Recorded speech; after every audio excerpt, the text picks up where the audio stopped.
Thank you. Thank you very much. Thank you. Thank you. That was a very kind introduction. Thank you very much. Was this on? Just Rick Sanchez is staring at me here. Let me just. Makes me nervous. Thank you very much. Is Rick here? No? All right. Thank you. Unas palabras en español brevemente. Muchísimas gracias por esta oportunidad en este momento tan clave en la historia de este país. Un país que tiene que escoger en este momento una dirección económica que en mi opinión tiene que ser muy distinta a la dirección que esta administración nos lleva. Lo que ha hecho este país grande es la libre empresa, la habilidad de personas de venir de todas partes del mundo y de seguir sus sueños económicos y familiares, de poder ir hacia adelante y dejar a sus hijos en mejor posición de donde empezaron ellos. Eso nos hace únicos como país. Y tengo el miedo que lo vamos a perder, que la dirección que nos lleva este presidente es una dirección que nos va a robar de algo que nos hace especial y distinto al resto del mundo. Así que estas elecciones van a ser clave e importantes. Y no hay comunidad en este país que entienda mejor esa realidad económica, que entienda mejor ese sueño americano que la nuestra. Y es por eso que pienso que la comunidad latina hispana en este país se debe desempeñar a nivel político de todas maneras posibles. Y le agradezco a todos que han organizado este evento y que están aquí hoy en el día de hoy para no solamente escuchar mis palabras, sino las palabras de los candidatos republicanos y de otros invitados distinguidos que van a estar aquí con nosotros. Muchísimas gracias. To those that don't speak Spanish, I apologize. I was basically describing how I saved a bunch of money on my car insurance. So thank you for choosing Miami. It's a great place to do political things. It's a very exciting and vibrant place to do politics. On my way in today, got a text from a friend who said that someone is flying a plane over the building with a banner that says, Marco, no somos Rubio, which means, Marco, we're not blonde, which, by coincidence, neither am I. So, although if I'm in the Senate for another year, I may start being a little bit more gray. But anyways, thank you for choosing this place and for being a part of this and giving us the opportunity to speak at this key moment in our nation's history. I want to begin, obviously, when people talk about Americans of Hispanic descent, the first issue that comes to mind is immigration, and rightfully so. Because for people in our community, the issue of immigration is not a theoretical one. It's not an issue of statistics. It's not always even an issue of law and order. It's an issue of their lives and of the people that they love. Whether you came here from another country yourself, whether your parents did, or whether you've been here generations, there is no one in the community of Hispanics, of Americans, who do not love someone who has found themselves in limbo or in a situation. No one. It's impossible to walk a block in Miami, in Los Angeles, and other San Antonio, without running into somebody who is being deeply impacted by a broken legal immigration system. And so when politicians and political figures speak about the issue of migration, they're not just talking about a legal issue. They're speaking about the real lives of real people that so many of us love and care for. And so it is an important issue, not just for our country, but in our community, it's a gateway issue. Why do you not support undocumented immigrants, Mr. Rubio? No, please. No. Let me. Yes. Let me. May I say something to you? May I say something to you? May I say, will you listen to me for a second? May I say something? Listen. These young people are very brave to be here today. They raise a very legitimate issue. And if you would allow me please, if they would give me the courtesy of finishing my speech where I'm going to speak about this, then I ask that you guys let them stay, because I think they'll be interested in what I'm going to say.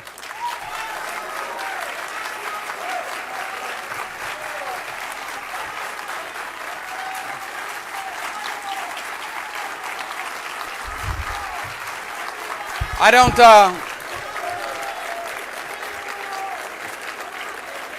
don't want them to leave. I want them to stay.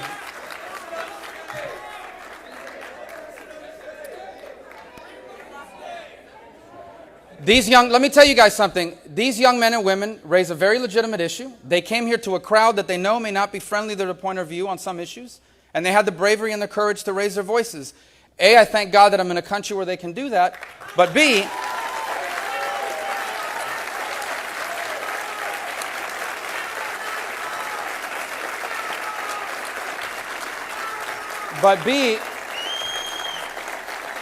I want them to hear what I have to say because I think, number one, I'm not who they think I am, and number two, I don't stand for what they claim I stand for.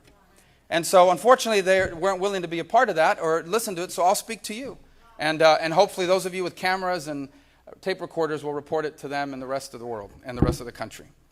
The immigration issue is critical, and it's important because it's a gateway issue to the number one issue on the minds of the people in this community of all walks of life, and that's economic empowerment.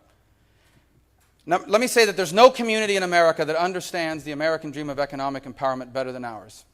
And the reason is that the number one issue in our community is the desire to accomplish your dreams and hopes and to leave your children and your grandchildren with opportunities that yourself never had. Every single day, people lived obsessed in this country with that notion. But no community is more obsessed with it than ours. It's the reason why people come here. It's the reason why they work 2 jobs. It's the reason why your parents gave up their own hopes and their own dreams so you could do the things they couldn't. So you could be what they could not be. So you could go where they could not go. So the doors that were closed to them were opened for you. Which community in our country understands that better than ours? There is none. It typifies our life. It's who we are. It's why we're here. And it's what's made our country great. And I would submit to you that there has never been an economic system that provides the opportunity to do that better than the American free enterprise system. No economic system is perfect.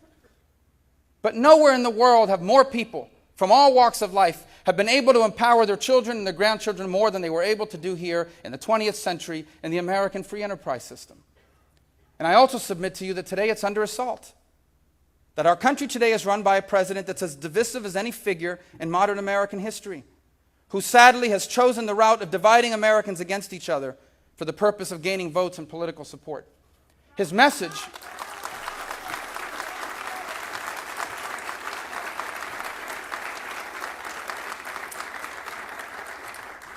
is one that basically says to people, the way to protect your job is to raise your boss's taxes. That the way for you to do better off is for someone else to be worse off. That the only way you can climb up the ladder is if we pull some people down. Now let me tell you, that language is common all over the world. You find it often in the third world. But it's never been who we are. And as I said in a speech at the end of last year, we have never been a nation of haves and have-nots. We have always been a nation of haves and soon-to-haves, of people who have made it and people who believe that given the chance, they will make it too. And if we lose that, we lose the essence of what's made us great in terms of economics. And so when the choices that are put before us today are dangerous ones, because if we choose this path of pitting people against each other, if we buy into this notion that our economy really can't grow fast enough for all of us to prosper, so we're going to have to somehow empower government to distribute the wealth of this country among us, we've chosen to become like everybody else. We've chosen to become like the countries that your parents and grandparents came here to get away from. And that's a powerful message.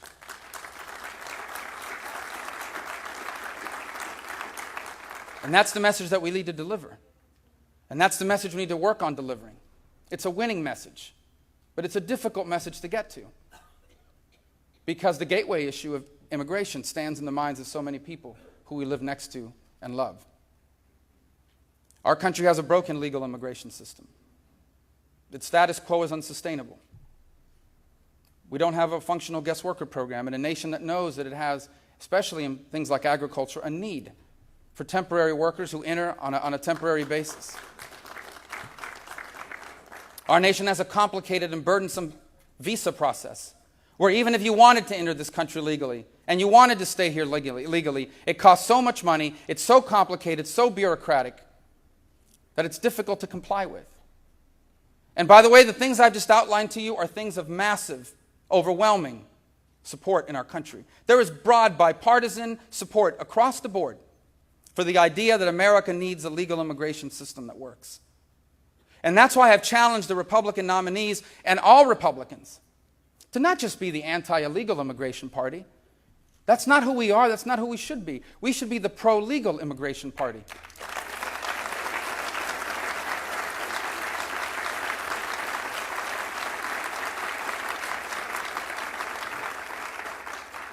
A party that has a positive a platform, an agenda on how we can create a legal immigration system that works for America and works for immigrants. And I think you could find broad bipartisan support today for the idea that our legal immigration system is broken and needs to be modernized. That we need to take into account the needs and realities of the 21st century and tailor a legal immigration system and a visa program that takes care of that. I think you can find broad bipartisan support for the notion that our immigration laws need to be enforced. That we need some sort of electronic, low-cost, affordable verification system for employers. That we need increased border security and ways to protect our borders. That we need to invest in these technologies that make this possible. I think you would find broad bipartisan support for the idea that we need a functional guest worker program, where from year to year, when there are indeed jobs for workers from abroad to come into the United States because we need them for our economy to grow and prosper, so that food doesn't rot in the farm fields, so that construction gets finished, or whatever the industry that year may be, a functional guest worker program where people can apply in their home country, receive a tamper-proof identification card, enter the U.S., we know who you are, we know why you're here, we know where you work, you're here for a defined period of time, and then you go home when it's done. And by the way, they want that too.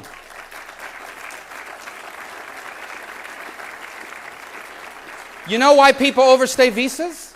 You know why people overstay their temporary, if they can get the temporary worker visas today? Because they're afraid if they leave, they'll never be able to get back in. Because it's so complicated and burdensome and broken. You can find broad bipartisan support for all of these ideas. So why haven't they happened? Well, they haven't happened because the issue of immigration is a powerful one politically. And dividing people along the lines of immigration have proven to be rewarding to politicians on the left and on the right. And so for those of us who come from the conservative movement, we must admit that there are those among us who have used rhetoric that is harsh and intolerable, unexcusable. And we must admit, myself included, that sometimes we've been too slow in condemning that language for what it is. But at the same time, on the left, there are those that are using this issue for pure politics, creating unrealistic and unreasonable expectations among those in the Latino community across this country, advocating that our country be the only one in the world that has no immigration laws and no mechanism for enforcing them. Both sides are guilty of using this issue to divide us. And I think that needs to stop. Now, if you solve the issue of the guest worker program, you solve the issue of a legal immigration system that needs to be reformed and modernized, you're left with between 9 and 11 million people who are in this country undocumented. They came for different reasons. They found themselves in this predicament in different ways. And it's a real challenge for our country.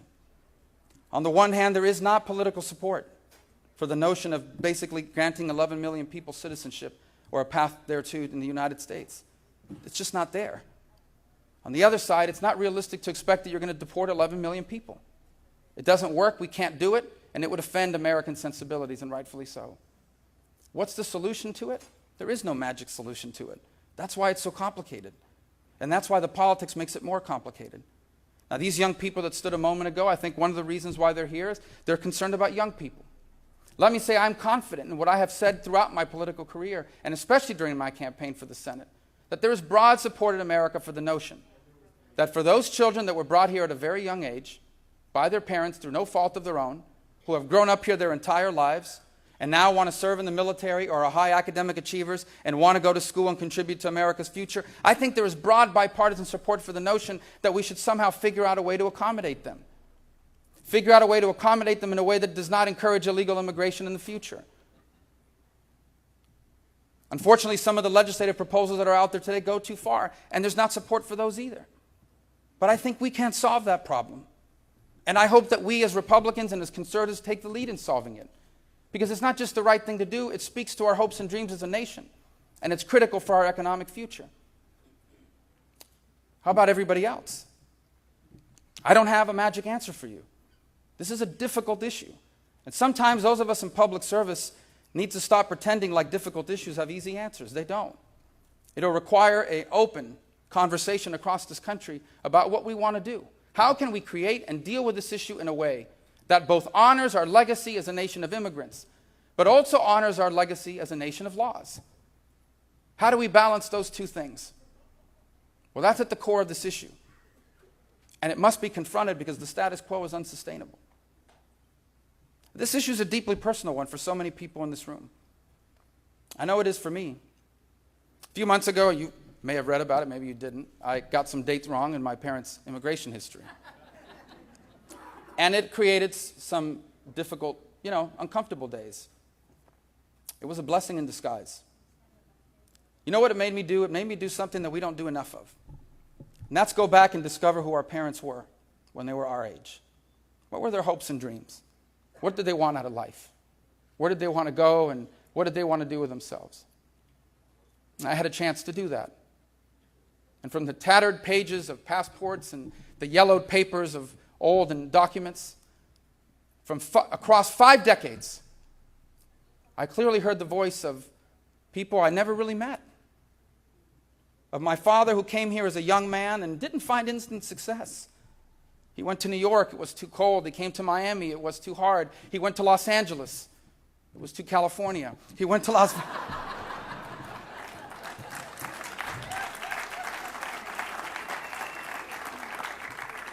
He went back to Las Vegas the first time, came back to Miami. He was discouraged. He struggled as a young man who grew up in poverty in Havana after his mom died, and then he was struggling here too. He had hopes and dreams for himself. He wanted to own a business, and he thought America was the place he could do it, and he struggled. And he was discouraged. And he even made plans to go back to Cuba because of that. I discovered my grandfather, who I thought I knew real well. But in fact, he grew up in an agricultural family. As a young man, he suffered polio. He lost the use of his leg. They sent him to school. He was the only one in his family who knew how to read and write. He got a good job running one of the railroad stations. His family lived comfortably. He had 5 daughters at the time. It was a heavy undertaking in that climate. And one day, from day to night, he lost his job. And instantly he was tossed, and his family was, into poverty and struggle. He was a disabled man in early 20th century Cuba, trying to find a way to feed his 5, almost 6 daughters, struggling with that. My mother tells the story of how he would spend all day looking for work, sometimes having to walk miles, and come home at night, his knees bleeding, because he would trip and fall, because he didn't have the use of a leg. Tough life. Why am I different than them? Am I better than them? Why have I had opportunities that they did not have? But for the grace of God. That's true of all of us. I've been able to do things they didn't because I'm here, in the single greatest society, in the single greatest nation in all of human history. But it reminded me that their stories, although they're gone, are still alive. They're all around us. You find them at Home Depot when I drive up in my pickup truck, in the desperate look of faces of men that are looking for work. You find it in homes across this community and this country, where women work hard, long hours, sometimes without documents, to send money back home. Of course there are people that abuse the system. But the enormous majority of the people that come here, legally and illegally, do so because they want a better life for themselves and, more importantly, for their children. And as we deal with this complicated issue, I ask you, what if you were them? What if you lived in a country where your children had no hope and no future? Where your wife stayed up all night crying because she was afraid your son would join a drug gang? Where your children wept each night because you didn't have enough food to feed them? What if you were there?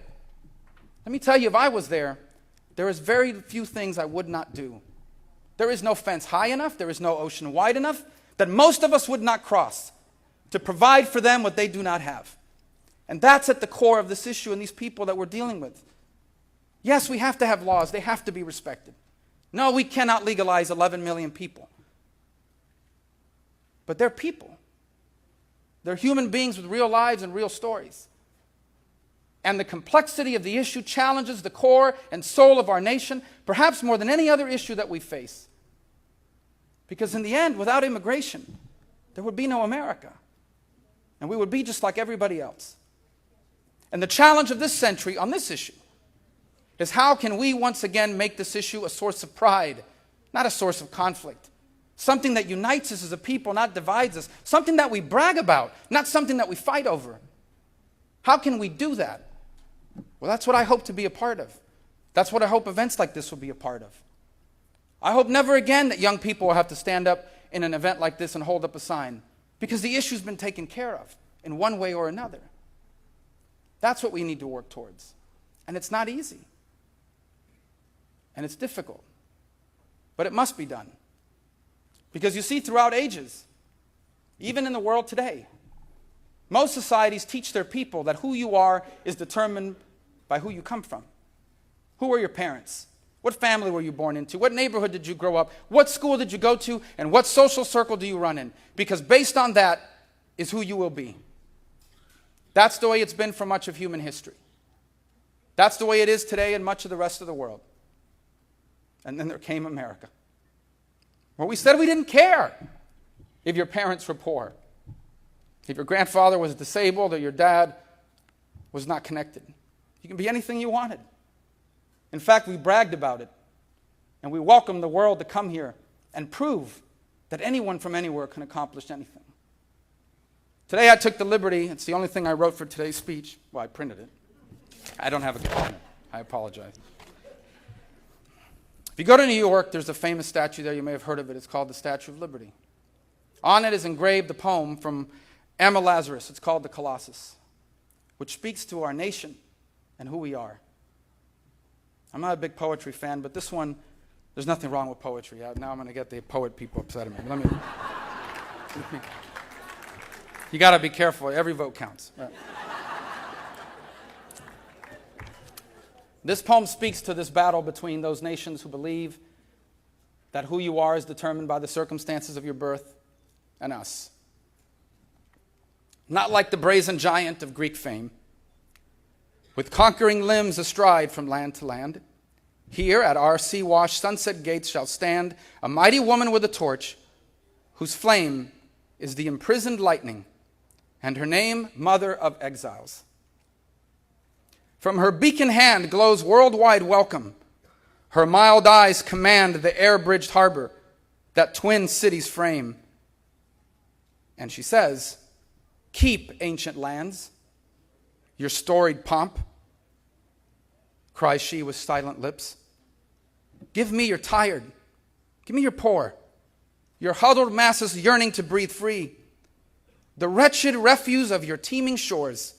Send these, the homeless, the tempest-tossed, to me. I lift my light, my lamp, beside the golden door." This is who we were.